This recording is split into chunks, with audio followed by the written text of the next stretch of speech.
Polda Metro Jaya menangkap pelaku yang mengatasnamakan dirinya sebagai Bjorka. Pelaku memperjualbelikan 4,9 juta data nasabah salah satu bank swasta melalui forum dark web.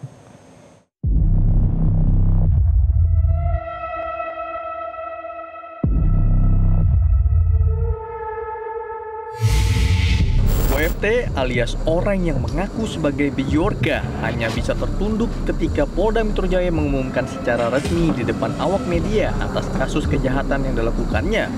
WFT ditangkap di Minahasa, Sulawesi Utara pada 23 September 2025. Tersangka diduga menggugah tampilan database nasabah bank swasta ke media sosial X menggunakan nama dan username Bjorka. Dalam aksinya, pelaku mengklaim memiliki 4,9 juta data nasabah dan menawarkan data tersebut melalui forum dark web. Pelaku ini dengan menggunakan akun X yang mengatasnamakan Bjorkanesia itu memposting dengan tampilan salah satu akun nasabah bank swasta dan mengirimkan pesan juga ke akun resmi bank tersebut dan mengklaim bahwa sudah melakukan hack kepada 4,9 juta akun database nasabah. Niat daripada pelaku adalah sebenarnya untuk melakukan pemerasan terhadap bank swasta tersebut. Nama Bjorka sempat membuat heboh negeri ini karena aksi-aksinya meretas dan memperjualbelikan data pribadi dari jutaan warga Indonesia hingga pejabat tinggi negara. Pada Maret 2023, Bjorka mengklaim memiliki 19,5 juta data dari BPJS Ketenagakerjaan yang dijual seharga $10.000 atau sekitar 153 juta rupiah di forum bridgehealth.vc dalam unggahan 12 Maret 2023. Tidak hanya itu, akun Bjorka bahkan merilis 100.000 sampel data yang bisa diunduh secara gratis sebagai bukti. Data tersebut mencakup nama, nik, alamat, nomor telepon, email, hingga informasi pekerjaan. Pelaku juga di beberapa akun web yang kita sudah lacak itu memiliki data-data, kita belum tahu apakah itu data-datanya sifatnya data pribadi atau data-datanya cuma data yang sifatnya biasa. Tetapi pelaku mengklaim bahwa yang bersangkutan memiliki data-data dari beberapa institusi, baik di dalam maupun di luar negeri, dan itu diperjualbelikan. Pada saat diperjualbelikan, pelaku menerima pembayaran dengan menggunakan cryptocurrency. Meski polisi telah menangkap WFT yang mengaku sebagai Bjorka, hingga kini belum ada kepastian apakah ia merupakan sosok sama yang selama beberapa tahun terakhir dikenal publik dengan nama Bjorka. Tim Liputan, Metro TV. Setelah beraksi melakukan peretasan beberapa waktu lalu, sosok hacker Bjorka akhirnya terungkap di muka publik. Aksinya tersebut sempat membuat heboh karena menyangkut pencurian data dari nasabah salah satu bank swasta. Seperti apa aksi yang dilakukan Bjorka? Dan sudah terhubung bersama kami langsung Kasubdit Penmas Polda Metro Jaya AKBP Reonald Simanjuntak. Bapak Reonald, selamat sore. Selamat sore, Mbak Yohana. Bapak, bukti dan petunjuk apa yang membuat polisi yakin bahwa WFT yang sekarang sudah jadi tersangka adalah sosok hacker Bjorka?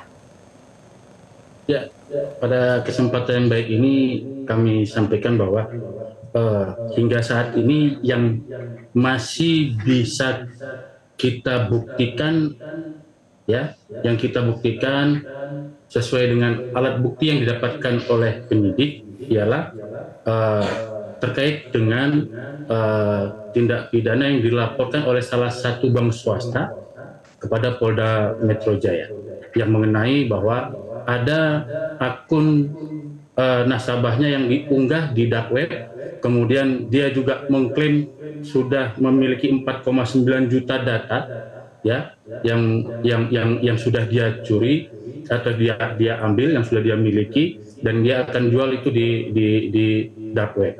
Nah, ini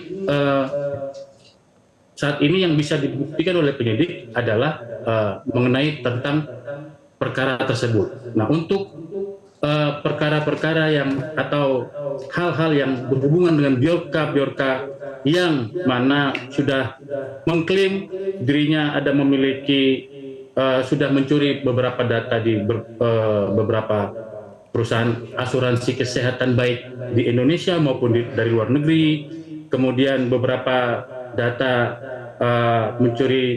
dia sudah mencuri data jutaan data dari bank baik dalam Indonesia maupun bank luar negeri. Kemudian beberapa data-data, nah yang sudah kita sampaikan ini kita belum mengetahui apakah ini data pribadi atau hanya data secara umum ya, tapi dia mengklaim bahwa dia sudah menguasai 317 juta data ya, baik itu dari dalam negeri maupun dari luar negeri. Nah, ini pelaku saat ini masih kita dalami hubungan antara Bjorka ini ya, tapi yang pasti untuk perkara yang dilaporkan oleh salah satu bank swasta ini yang bisa kita buktikan nanti hingga ke pengadilan.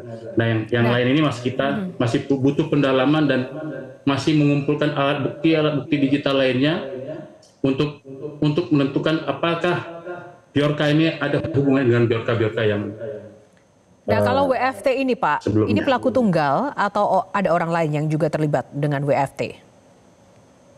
Hingga saat ini yang masih bisa didapatkan oleh penyidik, kemudian dari keterangan yang bersangkutan juga, dia melakukan ini sendirian.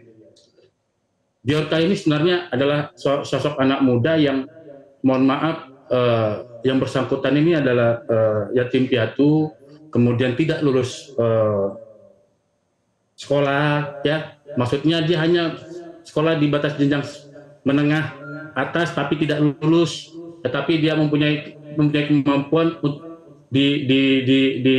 terus dilatih sama dia secara otodidak hingga dia menyalahgunakan kemampuan itu untuk melakukan tindak pidana.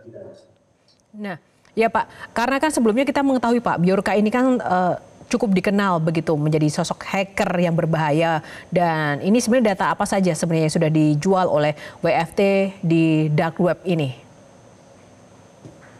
Nah, yang bisa kita buktikan saat ini adalah ya 1,3 juta data salah satu bank swasta yang ada di Indonesia, kemudian 890.000 dan plus 4,9 juta data di bank swasta itu juga, namun berhasil diamankan ya. Itu dia dijual di dark web. Nah, itu yang bisa kita buktikan sekarang.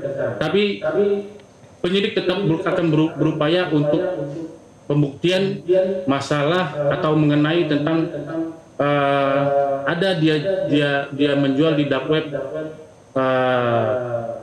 perusahaan asuransi swasta baik Indonesia maupun asing, kemudian ada juga laboratorium analitik independen terakreditasi yang di Indonesia, kemudian beberapa perusahaan dan bank asing yang ada di Indonesia maupun di bank asing yang di luar negeri. Ini sedang kita dalami ya, yang pasti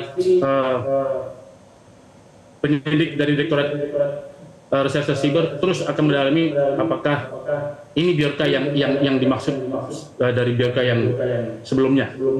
Nah Pak, hasil penjualan uang puluhan juta yang dilakukan Bjorka dengan menjual data itu untuk apa saja Pak sebenarnya? Kalau dari hasil penelusuran baik keterangan maupun penelusuran aliran dana, yang bersangkutan itu menggunakan baik untuk kepentingan pribadi untuk memenuhi kebutuhan hidup, dia juga menggunakan uang tersebut dari hasil jahatannya itu untuk bermain untuk judi online, ya Mbak, untuk bermain judi online. Demikian Mbak. Nah Pak, ini kan sebenarnya yang menjadi pertanyaan mendasar adalah kalau misalnya memang Bjorka ini sudah ditangkap, apakah ini juga bisa menjamin tidak ada Bjorka lain yang mengancam keamanan data dalam negeri? Ini seperti apa Pak untuk jaminan keamanannya? Karena kepastian ini sangat penting sekali terkait dengan data masyarakat ini. Ya, gini, di dunia maya itu kan kita mengenal dengan everybody can be anybody on the internet, ya. Bjorka itu it's only name, and skill, not person. Jadi maksudnya siapapun bisa menjadi apapun di dunia maya, dan bukan soal nama dan bukan soal kemampuan, tapi kita sedang mengejar orangnya. Jadi terkadang dalam kejahatan cyber itu orang menggunakan identitas, bukan yang pasti bukan menggunakan identitas aslinya dia, tapi dia menggunakan identitas lain, bahkan dia bisa jadi menggunakan identitas yang pelaku terdahulu untuk untuk masalah biar ini berarti Bjorka yang sebelumnya, ini berarti pelaku yang dulu. Jadi agar bisa dipercaya di dark web apabila dia menjual data-data tersebut. Jadi mari kita sama-sama harus lebih waspada dalam menggunakan media sosial, men-share data-data privacy di media sosial, kemudian mengunggah segala sesuatu yang sifatnya pribadi ya di media sosial, kemudian peka kamera, jangan melakukan hal-hal yang merugikan kita di depan kamera, khususnya kamera yang menyatu dengan device, ya, karena bisa saja tanpa kita sadari kamera itu sudah on dan itu sudah ada pelaku yang sedang mengintip saudara sedang menggunakan kamera tersebut. Jadi perlu kehati-hatian, ya, tapi tidak perlu khawatir, tapi tetap harus hati-hati karena lebih baik kita berhati-hati dalam menggunakan segala suatu aplikasi atau media sosial di dalam device kita atau perangkat kita, ya, agar kita jangan menjadi korban-korban kejahatan di dunia cyber. Baik, terima kasih Pak untuk arahan dan juga masukannya pada kami kali ini dan juga ulasannya. Bapak AKBP Reynold Simanjuntak sudah bergabung bersama Metro hari ini. Salam sehat selalu. Terima kasih Pak.